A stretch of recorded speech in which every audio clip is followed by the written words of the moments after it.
Hello, আসসালামু আলাইকুম viewers, কেমন আছেন সবাই?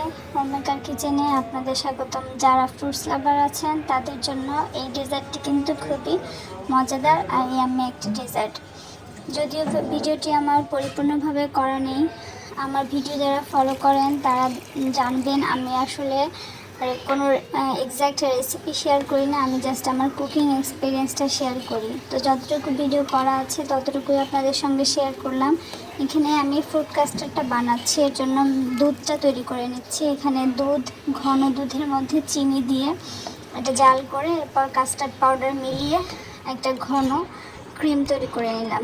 আর এটা আমি জেলাটিন দিয়ে করেছি। আমি এখানে দুই রকমের জেলি করেছি, একটা হচ্ছে রেড কালার, একটা গ্রিন কালার। আমি হচ্ছে ইনস্ট্যান্ট জেলাটিনের মধ্যে ফুড কালার অ্যাড করে চিনি মিশিয়ে এটাকে জাল করে জাস্ট 5 মিনিটের মধ্যে ঢেলে পাত্রে রেখে দিলে এটা জমে যাবে। আর চাইলে কিছু সময় ফ্রিজেও রাখা যায়। তো আমি এখানে 2 কালারের জেলি করে নিয়েছিলাম, দেখতে সুন্দর হবে এই জন্য প্রথমে আমি রেড কালার করেছিলাম, তারপরে আমি এখানে গ্রিন কালার জেলিটা বানিয়ে নিয়েছি। এই জেলিগুলো কিন্তু এমনিও বাচ্চারা খেতে পছন্দ করে। আর যে মিল্কের প্রিপারেশনটা করে রেখেছিলাম এটা ফ্রিজে রেখে দিয়েছিলাম একদম ঠান্ডা হওয়ার জন্য। আর এর মধ্যে আমি ফ্রুটসগুলো কেটে রেডি করে নিয়েছি। এখানে আমি প্রথমে অ্যাপেল কুচি দিয়ে দিয়েছি, এরপর দিয়ে দিলাম বানানা। ফ্রুটস আপনাদের একদমই ইচ্ছা মতো, যার যেটা ফ্রুটস ফেভারিট সেই ফ্রুটসগুলো অ্যাড করেই আপনারা এই ডেজার্টটা বানিয়ে নিতে পারেন।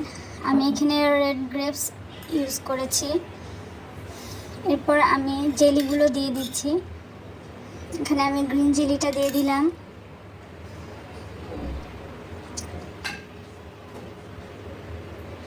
ম্যাঙ্গো সিজনে তৈরি করলে এখানে ম্যাঙ্গোটাও ইউজ করতে পারেন, খুবই ভালো লাগে ম্যাঙ্গোটাও ইউজ করলে। এরপর আমি রেড জেলিটা দিয়ে দিচ্ছি। তারপর আমি এখানে দিয়ে দিব নুডলস, যে বয়েল করে রেখেছিলাম নুডলস কিছুটা দিয়ে দিলাম। আর কিছুটা আমি সাবু অথবা সাগু যেটাই আপনারা বলে থাকেন সেটাও আমি বয়েল করে নিয়েছি।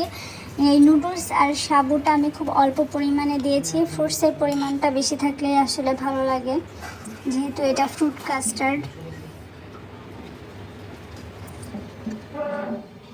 আর উপর থেকে আমি হচ্ছে বেদানা দিয়ে দিলাম, এটা দেখতেও সুন্দর লাগে আর হচ্ছে এটা খেতেও কিন্তু ভালো লাগে। তো যাই হোক, আমি আসলে এটা সার্ভ করে দেখানোর সুযোগ পাইনি, তো এভাবে আপনাদেরকে দেখাচ্ছি। এটা মিক্স করে আপনারা সার্ভ করে নেবেন। আশা করছি ভালো লেগেছে সবার। আসসালামু আলাইকুম, আল্লাহ হাফেজ।